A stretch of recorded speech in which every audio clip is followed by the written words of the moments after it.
क्या सिद्धांत है? जीव, कर्म सिद्धांत और टाइम। और ये तीनों जो सिद्धांत हैं ये हमारे वैदिक अपना वैदिक संस्कृति से लिए गए हैं। इसका जो बेस है वो वैदिक संस्कृति है, हमारे उपनिषद है, हमारे वेद है कि जीव क्या होता है, जीव की क्या परिभाषा है, कर्म की क्या परिभाषा है और समय की क्या परिभाषा है। ये हमारे, अगर हमें इन तीनों की परिभाषा नहीं पता है तो हमें ज्योतिष के मूल सिद्धांत नहीं समझ में आएंगे। तो जीव क्या है? जीव को अभी हम मूल रूप से हम आज के दिन में जो बहुत मोटा मोटा जो सिद्धांत अगर हम लें तो जीव को हम माइंड बॉडी सोल का कंसेप्ट लेके चलते हैं। माइंड बॉडी सोल, एक मैं आपको दिखाता हूँ स्क्रीन में,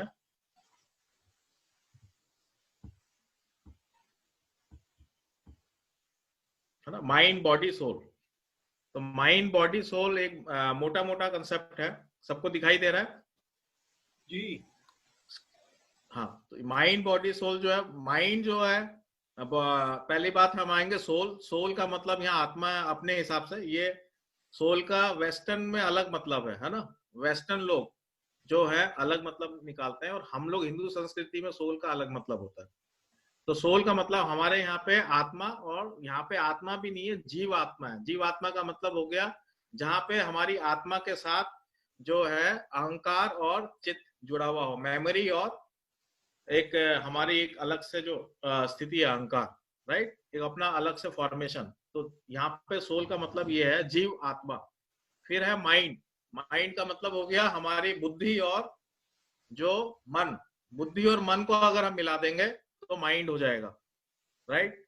और फिर है बॉडी। बॉडी का मतलब हो गया हमारा फिजिकल सेंसेस, है ना, जितने भी प्रकार के फिजिकल सेंसेस हैं, ज्ञान इंद्रिया, कर्म इंद्रिया वगैरह, तो ये बॉडी हो गई अपनी। तो ये माइंड बॉडी सोल, ये तीनों चीजों पे जिस चीज का इम्पैक्ट हो या ये तीनों चीजों का जो कॉम्बिनेशन है इसको हम जीव बोलते हैं। ये हमारा एक एंटिटी है ज्योतिष के अंदर। अगर हम इसमें थोड़ा सा एडवांस जाएंगे, एक और मैं आपको बताना चाहता हूँ सिर्फ जीव। तो इस तरीके की भी क्लासिफिकेशन है हमारे जीव की। जो शास्त्रों में जो बेसिक क्लासिफिकेशन है वो ये है, 5 प्रकार के होता है। अन्नमय कोश, प्राणमय कोश, मनोमय कोश, विज्ञानमय कोश, आनंदमय कोश। ये 5 प्रकार के डिवीजन है। इसके अलावा और भी बहुत सारे 7 डिवीजन भी है, 5 डिवीजन भी है, 3 डिवीजन भी है। तो हम अभी 3 डिवीजन पे चल रहे हैं। हम बाकी डिवीजन पे हम काम नहीं कर रहे हैं, लेकिन ये 3 डिवीजन हम मूल रूप से चल रहे हैं क्योंकि पूरे संसार में 3 डिवीजन को ही अभी मुख्य माना है, राइट। तो जीव की परिभाषा आपको समझ में आई कि जीव क्या है, माइंड बॉडी सोल। अब अपन आ जाते हैं कर्म सिद्धांत। कर्म सिद्धांत क्या है? कर्म सिद्धांत है क्या? देखिए, कर्म सिद्धांत का पहला जो हम सोचते हैं, कर्म सिद्धांत का मूल फिलॉसफी जो हमारे वेदों में है कि जो हम सोचते हैं वो शब्द बन जाते हैं, right, that becomes our words. और जो हमारे शब्द बन जाते हैं हम उसी पे एक्शन लेते हैं, राइट। जो जो हम सोचते हैं वो शब्द बन जाते हैं, उसी से हम क्रिया करते हैं, एक्शन लेते हैं।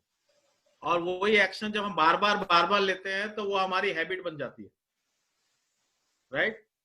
जो वो एक ही एक्शन को हम बार बार लेंगे तो वो कंडेंस होके हैबिट बन जाएगी। शब्द कंडेंस होके, सोच कंडेंस होके शब्द बन गए, शब्द कंडेंस होके एक्शन हो गया, एक्शन कंडेंस होके रिपीटेड एक्शन जब हो जाएंगे तो वो हैबिट बन जाएगी। और वो ये रिपीटेड हैबिट जो है हमारा स्वभाव बन जाएगा।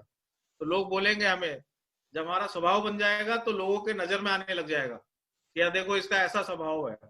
यानी कि वो उसकी सोच कितना कंडेंस होकर उसके स्वभाव तक परिवर्तन हो गई है। समझ में आ रही है मेरी बात, राइट। ये हमारा कर्म है। कर्म सोचने से ही शुरू हो जाता है और सोचने से हम स्वभाव में परिवर्तन हो जाता है, इतना इतना लंबा डिस्टेंस लेके। और फिर उस स्वभाव से हमारा भविष्य बनता है। डेस्टिनी जो है वो हमारा स्वभाव का ही कंडेंस फॉर्म है, ठीक है। अगर आप सोचते रहे मैं अमीर बनूंगा, अमीर बनूंगा, अमीर बनूंगा, और आप कई जन्म अगर आप सोचते रहेंगे तो एक जन्म आप ऐसा आएगा आपका जब आप बहुत अमीर बन जाएंगे, ठीक है। तो ये अपना कर्म सिद्धांत का पहला रूल है। दूसरा रूल जो है कर्म सिद्धांत का वो है कि कर्म सिद्धांत 3 प्रकार के होते हैं। एक होता है, एक सिद्धांत होता है हमारा संचित कर्म। संचित कर्म जो हमारा एक्यूमुलेटेड जितना भी कर्म है उसको हम संचित कर्म कहते हैं। और एक होता है प्रारब्ध कर्म। प्रारब्ध कर्म ये होता है कि जो संचित कर्म हुआ कि हमने जितना भी कर्म अब तक जितने भी हमारे जन्म हुए हैं उसका इकट्ठा जो किया है सारा कर्म, वो इकट्ठा किया हुआ कर्म को हम संचित कर्म कहते हैं। वो हमारा पूर्ण बैलेंस शीट है। और जो इस जन्म में हमें जो मिलने वाला है रिजल्ट, उसको हम प्रारब्ध कर्म कहते हैं। वो हमारा डेस्टिनी है। और एक होता है कर्म क्रियामान कर्म। क्रियामान कर्म का मतलब होता है कि इस जन्म में हम जो कर्म कर रहे हैं, जो एक्शन ले रहे हैं, जो जो भी क्रियाएं कर रहे हैं, उस क्रियाओं का इस जन्म में ही रिजल्ट मिल जाता है, या उस क्रियाओं का कुछ भाग संचित कर्म में डिपॉजिट हो जाता है। वो उसको क्रियामान कर्म बोलते हैं। कर्म के सिद्धांत दोनों क्लियर हो गए कि एक कर्म कैसे बनता है, थॉट से शुरू होता है, सीधा एक्शन में हमारी डेस्टिनी कैसे बनती है। दूसरा हमारा ये कैसे एक्यूमुलेशन होता है। ठीक है। जीव सिद्धांत के अंदर हमने बताई दिया कि माइंड बॉडी सोल है। दूसरा और तीसरी जो फिलॉसफी है हमारे पास, वो है टाइम। टाइम हम ये बोल रहे हैं कि टाइम हमारा जो है इनफाइनाइट है। कब शुरू हुआ है? इनफाइनाइट टाइम्स पहले से हमारा समय शुरू हो गया और इनफाइनाइट टाइम आगे तक ये चलता रहेगा। राइट। टाइम की टाइम का मतलब, टाइम का क्या क्या मतलब हो सकते हैं? टाइम के बहुत सारे मतलब हो सकते हैं। टाइम का मतलब एक तो ये हो गया कि ये महाकाल है। कहां से शुरू हो रहा है, कहां से अंत हो रहा है, किसी को पता नहीं। राइट। इस टाइम में जब जीव ट्रेवल करता है तो हम जन्म और पुनर्जन्म की बात करते हैं। जो हमने अभी जीव सिद्धांत की बात की है, जब जीव उसमें ट्रेवल करता है तो हम कहते हैं कि ये जन्म और पुनर्जन्म हो रहा है। हम ये कह रहे हैं कि आत्मा मरती नहीं है, वो बार बार वापस धरती पे आती रहती है भोग करने के लिए, जब तक उसका पूरा जीव का मोक्ष नहीं प्राप्त हो जाता। जब वो जीव आत्मा आत्मा परमात्मा में नहीं विलीन हो जाती, तब तक वो जीव जन्म लेता रहता है। तो किस कारण से जन्म लेता है? टाइम के कारण। हमारा जो टाइम का सिद्धांत है वो अनंत है। दूसरा कैरेक्टरिस्टिक टाइम की क्या है? दूसरी कैरेक्टरिस्टिक टाइम की क्या है? ये फॉरवर्डिंग है ऑलवेज। टाइम कभी पीछे नहीं जाता है, टाइम आगे ही चलता रहता है। ऑलवेज फॉरवर्डिंग है। ये बहुत बड़ा कंसेप्ट है टाइम का, कि टाइम में कभी पीछे जाने का कोई सिस्टम नहीं है। राइट।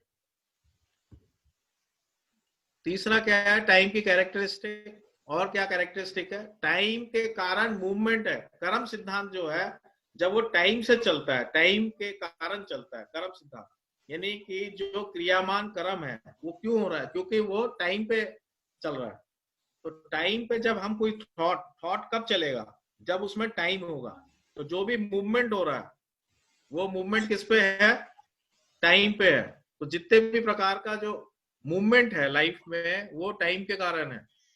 राइट। जो एक दूरी है, डिस्टेंस, डिस्टेंस किसके कारण है?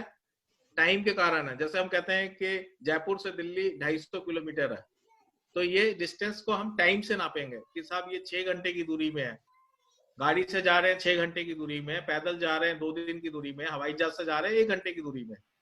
तो जो डिस्टेंस है वो टाइम के कारण है। राइट। तो टाइम बहुत ही मजबूत फैक्टर है। तो ये तीन चीजें हैं। तीन चीजें मुख्य रूप में हो गई, बॉडी, एक्शन और टाइम। इसी के पीछे ही सब कुछ चलता है, इसी के पीछे ही ज्योतिष है। तो इसमें मैं एक आपको बताता हूँ कि कैसे ये चलती है ज्योतिष। किसी को यहाँ तक कोई प्रॉब्लम है?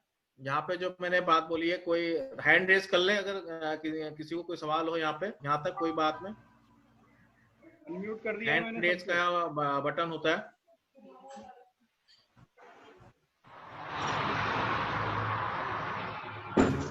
चलो मैं आगे चलता हूँ। तीनों कंसेप्ट क्लियर हो गए?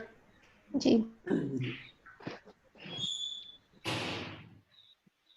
अब हम ज्योतिष कैसे काम करती है, मैं इस पे भी एक कल मैं बता रहा था ग्राफ, उसको मैं एक बार और बताना चाहता हूँ।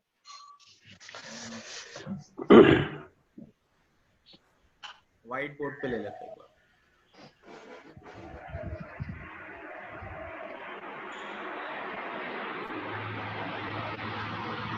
ये हमारा ग्राफ है।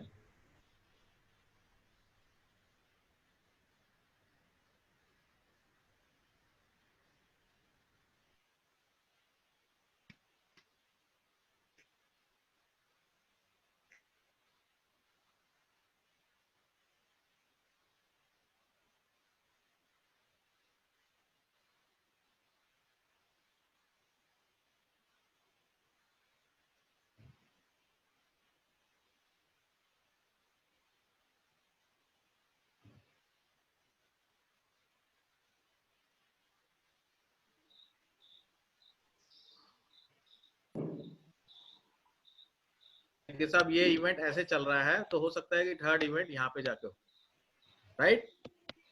समझ रहे हैं आप मेरी बात? तो ये हमारा एक एजम्पशन है कि किस तरीके से हम ज्योतिष को यूज करते हैं। तो ज्योतिष जो है 4 डायमेंशन में चलती है, स्पेस और टाइम में। तो इसलिए कोई भी कर्म हमने यहाँ किया, मान लीजिए कोई आदमी सेकंड क्लास में है, बहुत अच्छे नंबर से पास हो रहा है, फिर थर्ड क्लास में अच्छे नंबर से पास हो रहा है, फिर फोर्थ क्लास में अच्छे नंबर से पास हो रहा है, तो हमने डिजाइन कर लिया कि ये एक एक साल के गैप के अंदर, ये एक एक साल का बीच में टाइम है, ये 1 ईयर, राइट? ये 1 ईयर है यहाँ पे। तो ये 4th ईयर के अंदर जाके हम ये कहेंगे कि ये व्यक्ति जो है चौथे साल में भी अच्छे नंबर से पास होगा, क्योंकि ये इसका प्रोग्रेसिव ग्राफ है। तो ये हमारा प्रिडिक्शन है, एक नॉर्मल प्रिडिक्शन है, राइट? इसी ढंग से कोई व्यक्ति का जीवन में कोई शादी हो गई, फिर उसने पहले साल शादी की, दूसरे साल सालगिरह की, तीसरे साल सालगिरह की, चौथे साल सालगिरह की, तो फिर हम कह देंगे कि 5वें साल यहाँ पे सालगिरह। ये रिपीटेड क्रम है, रिपीटेड, ये एक्शन रिपीट हो रहा है, फ्लैट, ये एक्शन फॉरवर्ड हो रहा है, ऊपर जा रहा है। इसी ढंग से कोई आदमी फेल हो जाता है, नीचे आता है, फिर नीचे आता है, फिर नहीं, तो हम कहते हैं कि ये फॉलिंग क्रम। तो ऐसे लाइफ के अंदर हमारे अलग अलग घटनाएं होती है, और ये इस ढंग से हमारे लाइफ चलती है। और ज्योतिष के माध्यम से हम इसी सब चीजों को समझने की कोशिश कर रहे हैं, और कुछ नहीं कर रहे हैं कि कुछ लाइफ में रिपीट हो रहा है, कुछ फॉरवर्ड हो रहा है, कुछ डिग्रेस हो रहा है। इसी बात को हम समझने की कोशिश कर रहे हैं। तो यहाँ तक किसी को कोई प्रॉब्लम है, कुछ है? नहीं, सबको क्लियर है? चलो अब अपन आगे चलते हैं। तो इस ढंग से हमने देखा कि टाइम के अंदर, टाइम और स्पेस में कैसे हम आगे बढ़ रहे हैं। इसी ढंग से कर्म सिद्धांत भी वैसे ही चलता है, और जीव सिद्धांत भी वैसे ही चलता है।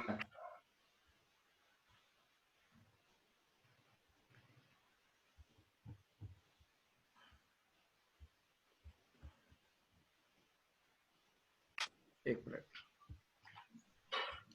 अब अपन और आज के टॉपिक्स में अब अपन आते हैं, टाइम पे आ चुके हैं अपन। अब हम टाइम का और भी परिभाषा करते हैं कि टाइम को हमने कैसे, क्योंकि टाइम ही मुख्य है, टाइम के कारण ही सब कुछ हो रहा है, समय के कारण ही सारा चीजें, सारा मूवमेंट जो है लाइफ में, जिस भी प्रकार का मूवमेंट है वो टाइम के कारण ही है। तो टाइम को समझने के लिए ही हमारे ऋषियों ने इसको कैलेंडरिंग की है। ज्योतिष वहीं से शुरू हो जाती है जब हम एक कैलेंडर करना शुरू कर देते हैं। जब तक हम कोई कैलेंडर नहीं करें इवेंट्स का, तब तक ज्योतिष शुरू नहीं होती है। तो कैलेंडर करना ही इवेंट है। तो पहली बात तो क्या है कि कैलेंडर कैसे किया गया। कैलेंडर जो है कितने प्रकार से है। तो आज के दिन हमारे पास 3 तरह के कॉमन कैलेंडर वर्ल्ड में फेमस है। 3 प्रकार के कैलेंडर है। पहला कैलेंडर है ग्रेगोरियन कैलेंडर, जो आज हम लोग जो यूज करते हैं, पूरा वर्ल्ड जिसको यूज करता है, जो आज 2 अप्रैल 2020 की जो तारीख है, ये तारीख ग्रेगोरियन कैलेंडर पे निर्धारित है, राइट? हेलो जी है जी ना? सर। तो हाँ, तो ग्रेगोरियन कैलेंडर किस पे आधारित है? ग्रेगोरियन कैलेंडर जो है सूर्य पे आधारित है, सन पे। ग्रेगोरियन कैलेंडर जो है सूर्य पे आधारित है। सूर्य की जो एक परिक्रमा है 365 दिन की, 365 दिन कुछ घंटे की जो परिक्रमा है, वो परिक्रमा का एग्जैक्ट उसी साइकिल को बार बार, वो क्योंकि बहुत फिक्स है, वो सूर्य की जो परिक्रमा है वो सबसे ज्यादा फिक्स परिक्रमा है, वो बिल्कुल कांस्टेंट परिक्रमा है। लगभग सारे ग्रहों की परिक्रमा से सूर्य की परिक्रमा जो है सबसे कांस्टेंट है। तो उस कांस्टेंट परिक्रमा को हमने कैलेंडर किया है, उसको हम सूर्य की बेस पे 365 दिन कुछ घंटे पे, ये हमारा ग्रेगोरियन कैलेंडर है। सूर्य का मतलब होता है यूनिवर्सल लॉ। सूर्य क्या है? यूनिवर्सल लॉ है, राइट? फिक्स लॉ है। उस पे जो कैलेंडर है वो है हमारा ग्रेगोरियन कैलेंडर। और फिर एक और कैलेंडर है जो मून पे चलता है, जो सिर्फ चंद्रमा के साइकिल पे चलता है। तो चंद्रमा के जो साइकिल, उसमें सूर्य के कैलेंडर में एक महीना जो होता है वो 30 दिन का होता है अप्रॉक्स। तो वैसे ही चंद्रमा का जो एक साइकिल होता है वो 28 दिन का होता है। सूर्य का कैलेंडर का साइकिल 30 दिन का होता है, तो चंद्रमा का 28 दिन का होता है। और लगभग 356 दिन में एक कैलेंडर वो पूरा बनता है। उसका एक साल जो होता है, सिर्फ चंद्रमा जहां से शुरू हुआ है वापस अपनी जगह वहीं आता है, उसी एग्जैक्ट पॉइंट पे पूरा एक साइकिल, पूरा एक सर्कल घुमा के, तो वो 1 साल लग जाता है उसको। वो उस 1 साल 356 दिन का होता है। वो जो 1 साल है उसको हम कौन यूज करते हैं, इस कैलेंडर को जो सिर्फ चंद्रमा पे चलता है? किसी को पता है? हम लोग यूज करें। करते हैं ना, हम लोग यूज करते हैं ना चंद्र चलित। नहीं, हम लोग यूज नहीं करते। चंद्रमा का कैलेंडर कौन यूज करता है? मुस्लिम समाज। किसी को भी idea? Chinese, Chinese, Muslims Muslims, Muslims use करते चाइनीज। हैं, बिल्कुल परफेक्ट।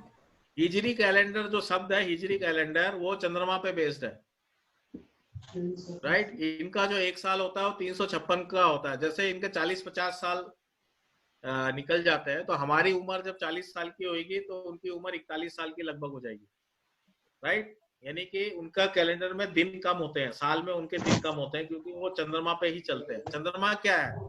चंद्रमा हमारा माइंड है, माइंडफुलनेस, है ना, राइट।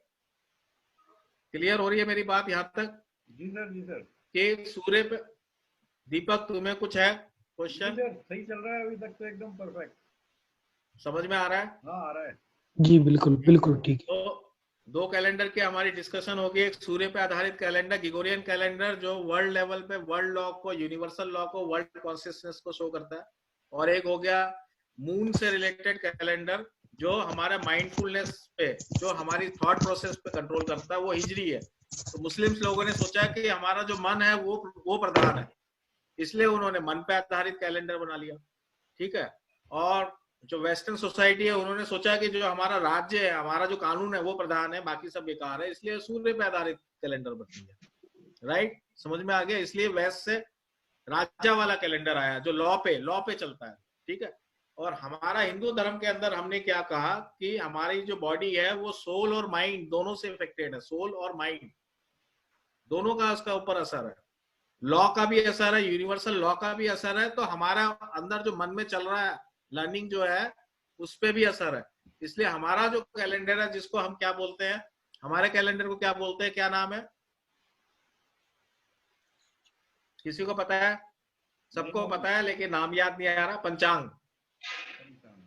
हमारे कैलेंडर को बोलते हैं पंचांग। ये इंडियन कैलेंडर है। तो इंडियन जो कैलेंडर है पंचांग, वो सूर्य और चंद्रमा दोनों के इकट्ठा मिलने पे चलता है, दोनों के मूवमेंट्स को इंडिकेट करता है एक साथ, सिंक्रोनाइज मूवमेंट। जो तिथि है हमारी, जो हमारा डे है, तिथि है, वो सूर्य और चंद्रमा के सिंक्रोनाइज मूवमेंट को इंडिकेट करती है। हमारा जो डे होता है वो तिथि होती है, राइट। जो तिथि है वो सूर्य और चंद्रमा के मूवमेंट को इंडिकेट करती है।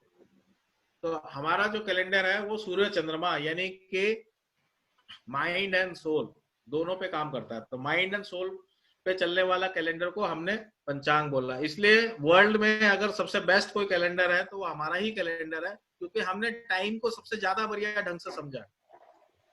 जीव की यात्रा टाइम पे हो रही है। जीव किस पे यात्रा कर रहा है? जन्म, पुनर्जन्म, जो भी कुछ हो रहा है टाइम पे ही कर रहा है, राइट। तो इसलिए हमने, हमारा जो कैलेंडर है वो पंचांग जो है उस पे बना हुआ है, सूर्य और चंद्रमा पे। जो तिथि जो है सूर्य चंद्रमा का सिंक्रोनाइज मूवमेंट है। तो ये बात होगी टाइम की। तो आज टाइम की 3 मैंने आपको बताया कि टाइम कैसे हम कैलकुलेट करते हैं। और अब हम दूसरा फैक्टर लेते हैं कि टाइम को एक और तरीके से हम समझ सकते हैं। एक तो मैंने आपको कैलेंडर बता दिया, जो अपने एक कॉमन कैलेंडर जो वर्ल्ड वाइड यूज हो रहा है। एक और टाइम का हम एक और तरीका ये है कि ग्रह का इफेक्ट जब हमारे ऊपर एक जीव पे पड़ रहा है, सूर्य और चंद्रमा पे, तो हमने उसका कैलेंडर बना दिया। लेकिन जब हम इंडिविजुअल, हमारा पर्सनल कैलेंडर की बात करते हैं, देखिए जब हम सूर्य चंद्रमा की बात कर रहे हैं तो एक यूनिवर्सल कॉन्शियसनेस और यूनिवर्सल लॉ की बात कर रहे हैं, राइट। लेकिन जब हम अपना पर्सनल कैलेंडर की बात कर रहे हैं तो हम 9 ग्रहों का एक कैलेंडर बनाते हैं। 9 ग्रहों से घड़ी बनाते हैं जिसमें 9 सुइयां हैं,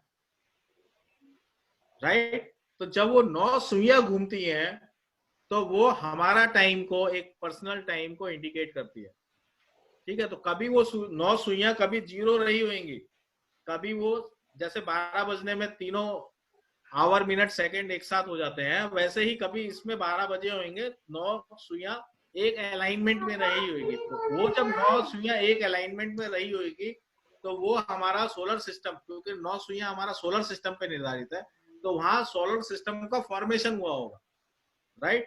और जब सोलर सिस्टम डिसॉल्व हो जाएगा तो वो 9 सुइयां वापस अलाइन हो जाएगी। बाकी ये सुइयां कभी भी एक सेम पोजीशन में कभी भी नहीं आती, सिमिलर पोजीशंस में वापस आती। ये बात क्लियर हो गई सबको? ठीक है। तो हमारा जो कर्म का जो इवेंट है, जो हमारा जो टाइम, जो मैंने टाइम ग्राफ की बात की थी, वो उसकी सुइयां कितनी है? 9, राइट। अब अपन आगे आते हैं।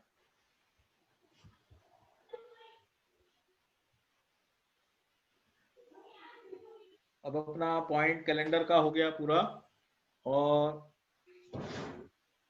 अब हम एक और जो इसका मुख्य पॉइंट है कि ज्योतिष में एक और जो स्थिति को देखी जाती है उसको बोलते हैं हम देश काल परिस्थिति।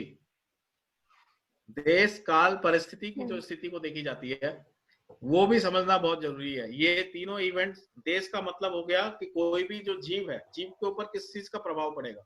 जीव के ऊपर पहले देश काल परिस्थिति, यानी कि जिस जगह उसका जन्म हुआ है, देश, उसका जो स्टेटस है, उस देश की जो कानून है, लॉ है, रहने का तरीका है, जो ट्रेडिशन है, जो सोशल स्टेटस है, वो देश, उसका प्रभाव भी उस जीव पे पड़ेगा, राइट। तो ये बहुत इंपॉर्टेंट है। कोई हम अमेरिका की अगर कोई कुंडली देख रहे हैं, अमेरिकन की देख रहे हैं, इटालियन की देख रहे हैं, या पाकिस्तानी की देख रहे हैं, या भारतीय की देख रहे हैं, या कोई अफ्रीकन की देख रहे हैं, तो उस देश की क्या स्थिति परिस्थिति है, वो किस ट्रेडिशन में जन्म लिया है, उसका क्या सोचने का, उसके पूरे जनरल ग्रुप का क्या, कम्युनिटी का सोचने का क्या तरीका है, वो भी हमें जानना जरूरी है अगर हम उसकी प्रिडिक्शन करना चाहते हैं।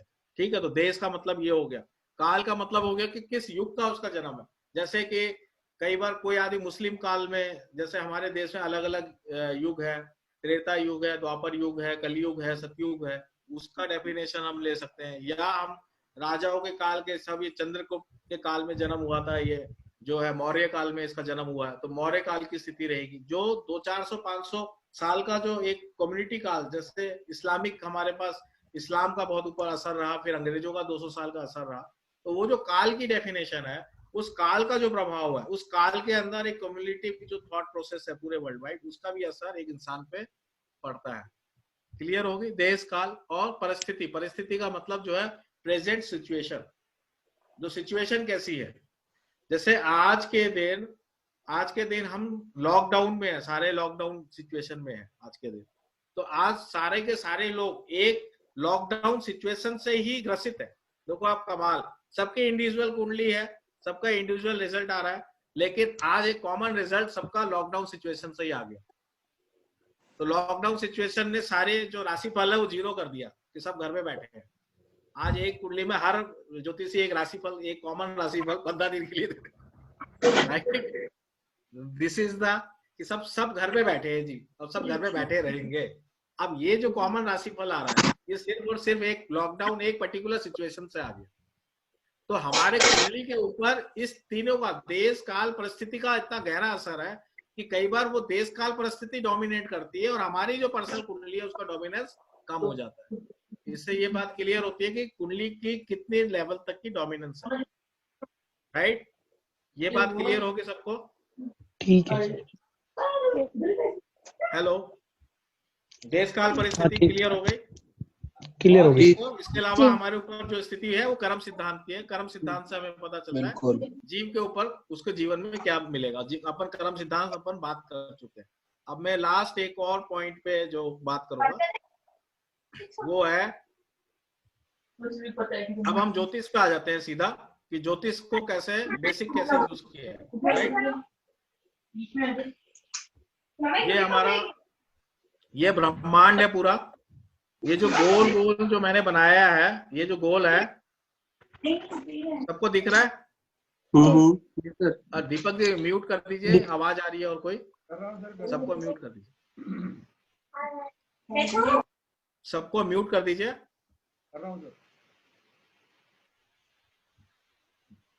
तो ये जो गोल है ये ब्रह्मांड है हमारा, राइट, जिसमें हमारा जन्म हुआ है। हेलो, जी ठीक सर। है। अब इस ब्रह्मांड को हमने डिवाइड किया है। क्या डिवाइड किया है? हमने इसके 12 डिवीजन किए हैं, 12 डिवीजन। कितने डिवीजन किए हैं? 12 डिवीजन, राइट, जिसको हम क्या बोलते हैं? राशि। राशि बोलते हैं, या साइंस भी बोलते हैं, या इसको हम भाव भी बोलते हैं, हाउसेस। तो 12 डिवीजन हमने किए हैं। तो 12 डिवीजन करने का क्या आधार है कि सूर्य और चंद्रमा, सूर्य आत्मा है और चंद्रमा मन है, जब इनका मिलन होता है, जब ये आपस में मिल जाते हैं, तो किसी चीज का जन्म होता है, कोई भी इवेंट का या जीव का। जीव भी हो चाहे इवेंट हो, उसका जन्म जब ही होगा जब सूर्य और चंद्रमा एक साथ मिल जाए। तो सूर्य चंद्रमा जो है ये 360 डिग्री है। 300 सर्कल कितने डिग्री का होता है? 360 का।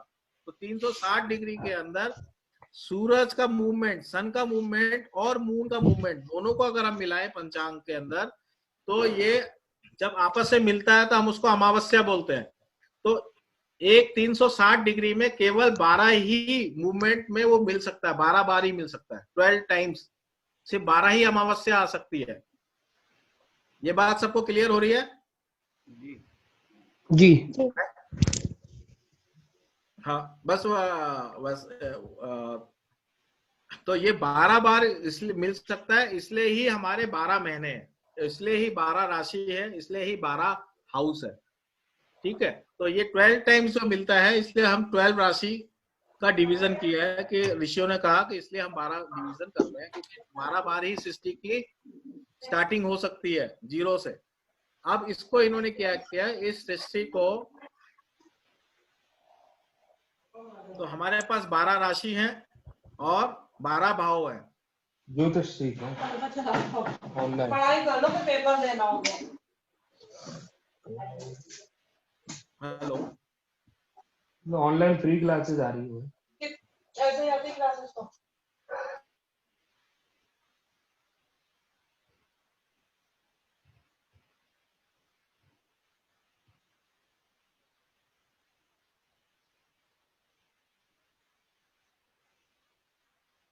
एक से लेके 12 राशि है। हेलो, आवाज आ रही है दूसरी?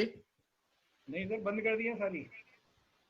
ठीक है, तो जो 12 डिविजन्स हैं, इन 12 डिवीजन को इस ब्रह्मांड में मैपिंग की गई है।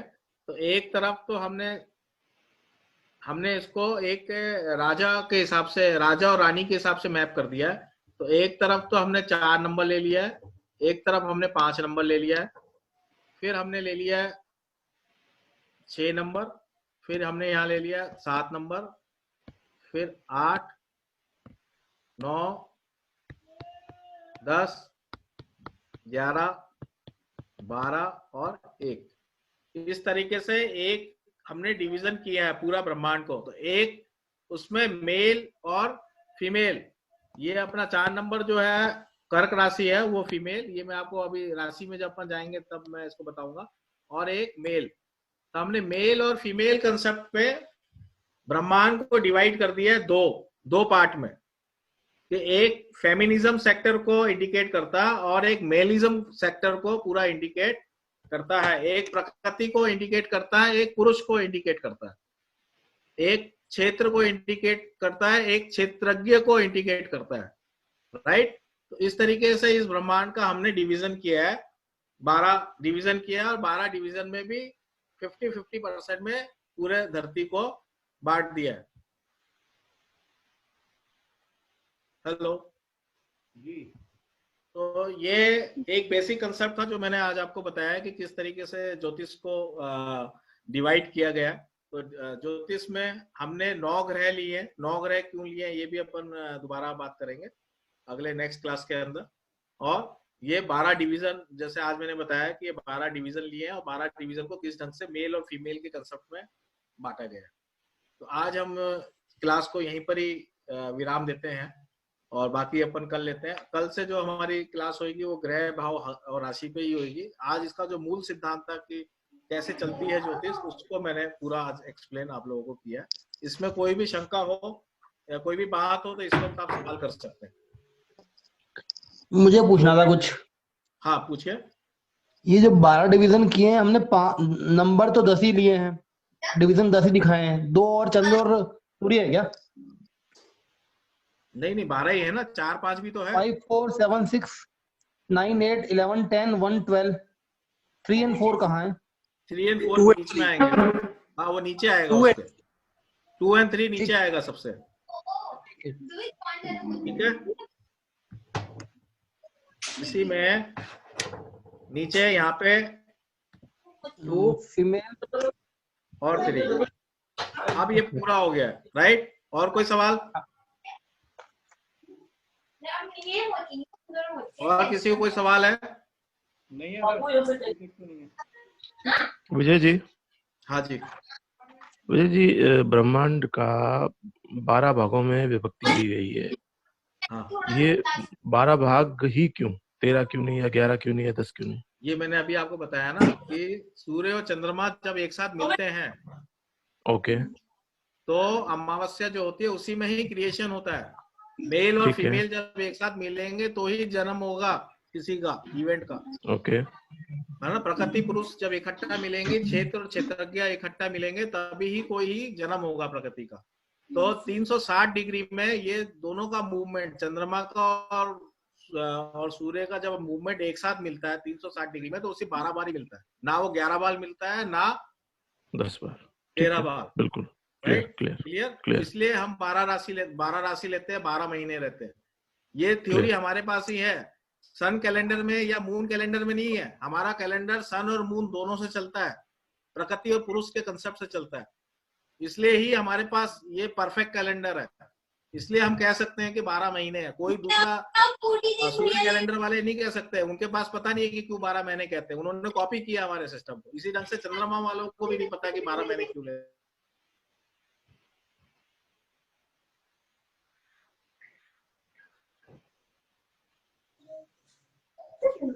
हेलो